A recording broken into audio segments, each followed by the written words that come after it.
మాఘమాసంలో మనం శుక్లపక్షం పూర్తి చేసుకున్నాం. కృష్ణపక్షంలో మొదటి రోజైనటువంటి పాడ్యమి రోజు మాఘస్నానం అనేది మనం ఆచరించుకుని దాని యొక్క మాఘ పురాణ ఫలితాన్ని గురించి ఇప్పుడు తెలుసుకుంటూ ఉన్నాము. చూడండి, విశేషంగా మాఘమాసం అనేది శివకేశవ భేదం లేనటువంటి మాసం.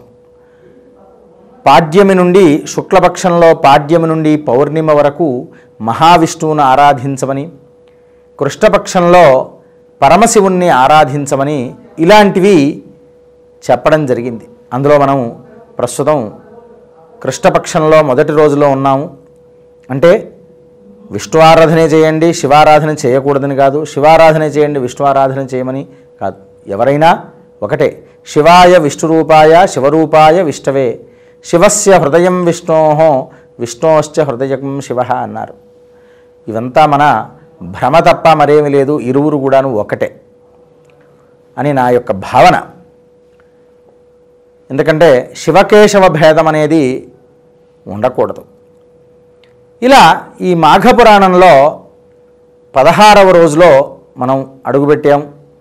ఈ 16వ రోజు పూర్వవృత్తాంతంలోనే మనం 15వ రోజు కథలో చెప్పుకున్నాం.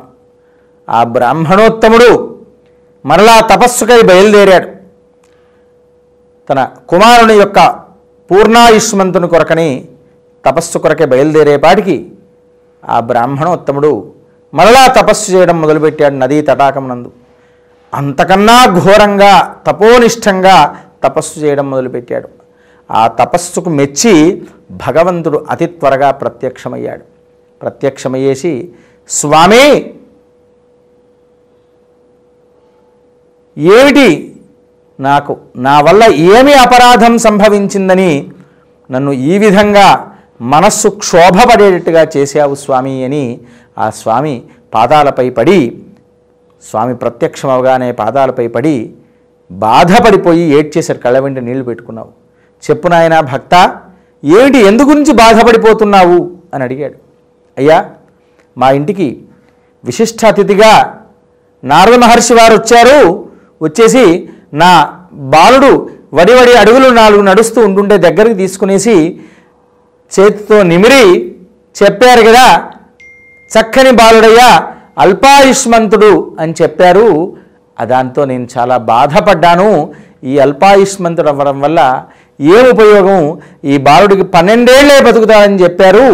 నా బాలుడికి ఏ విధంగానైనా పూర్ణాయుష్మంతుడు చెయ్యండి. ఎందుకూర్చంటే తల కొరివి పెట్టేవాడు ఉంటేనే కదా తెలతర్పణాలు వదలడానికి ఉండేడానికి వంశోద్ధారకుడు ఉండాలి అంటారు కదా స్వామి. కాబట్టి ఆ విధమైన మార్గం ఏమైనా ఉంటే చెప్పండి. తప్పకుండా నా కుమారుడు పూర్ణాయుష్మంతుడు కావాలి. నేనేదైనా పాప పరిహారం ఉంటే చెప్పండి, చేసుకుంటానయ్యా అన్నాడు. అయ్యో, నీవైతే నిరంతరము కూడా బ్రహ్మనిష్టా గరిష్ఠుడవు, నిత్యము కూడాను వేదాధ్యయనము, ఈ జన్మలో పూర్వజన్మలో కూడా అదే విధంగా ఉన్నావు. కానీ నీ భార్య కూడా చక్కని రూపవతి, గుణవతి, చక్కని గుణము కలిగినటువంటిది. ఆవిడ పూర్వజన్మలో కూడా నీకు భార్యగానే ఉండేది. కానీ పూర్వజన్మలో ఒక చిన్న పొరపాటు చేసింది.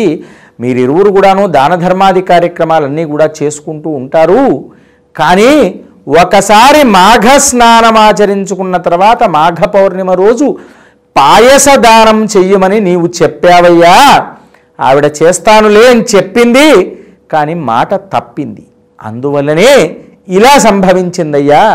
కనుక మాఘమాసంలో పౌర్ణిమ రోజు పాయసదానం చేయడం అనేటువంటిది చాలా విశేష ఫలప్రదము. అలాగే తిలదానం చేయడం చాలా విశేష ఫలప్రదమయ్యా. కనుకనే ఈ మాఘ స్నానం ఆచరించుకొని పాయస దానం అనేటువంటిది బ్రాహ్మడికి దానం ఇవ్వాలి. ఆ దానము నీవు ఇవ్వకపోవడం వల్లే నీ పుత్రుడు ఇంత గుణవంతుడు, రూపవంతుడు, చక్కని వాడైనప్పటికి కూడా అల్పాయుష్మంతుడు అవ్వగలిగాడయ్యా.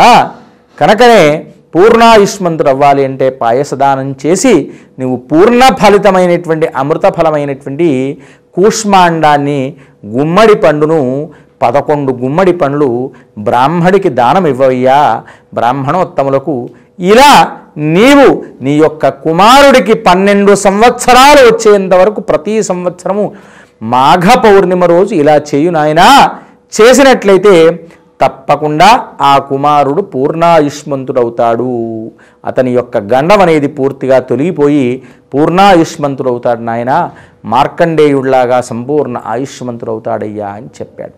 సరే అని చెప్పేసి ఆ విషయాన్ని భార్యకు వెంటనే వెళ్ళేసి చెప్పేశాడు. ఇంటికి వెళ్ళేపాటికి తన శిష్యోత్తములు భార్య అందరూ కూర్చునేపాటికి ఈ విషయాన్నంతా కూడా వెల్లవించాడు. అయ్యా తల్లి, మనం పూర్వజన్మ సుకృతమో ఈ జన్మ సుకృతమో, పోయిన జన్మలో కూడా మనం ఇద్దరమే భార్యాభర్తలమట. కాబట్టి పూర్వజన్మలో మనం చేసుకునేటువంటి ఈ పాపం వల్లనే బాలుడు అల్పాయుష్మంతుడు ఉన్నాడట. కనుక మనం ఈ విధంగా బాలుడికి ఇప్పుడైతే 4 ఏళ్ళు వచ్చాయి, ఇంకా 8 ఏళ్ళు వచ్చే వరకు మనం ఈ విధంగా చేయమని స్వామివారు చెప్పారు.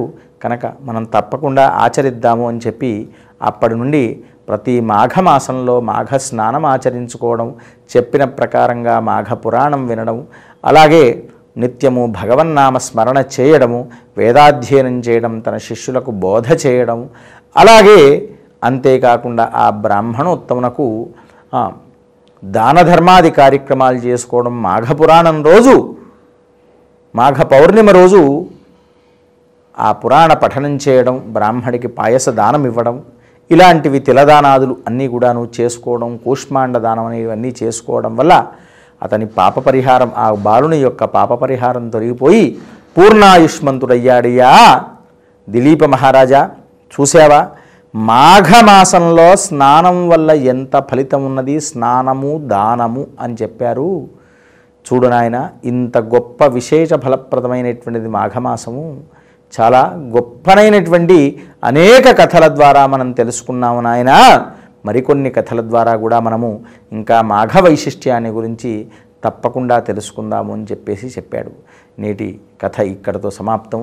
స్వస్తి ప్రజాభ్య పరిపాలయంతాం న్యాయేన మార్గేణ మహిమహీషాః.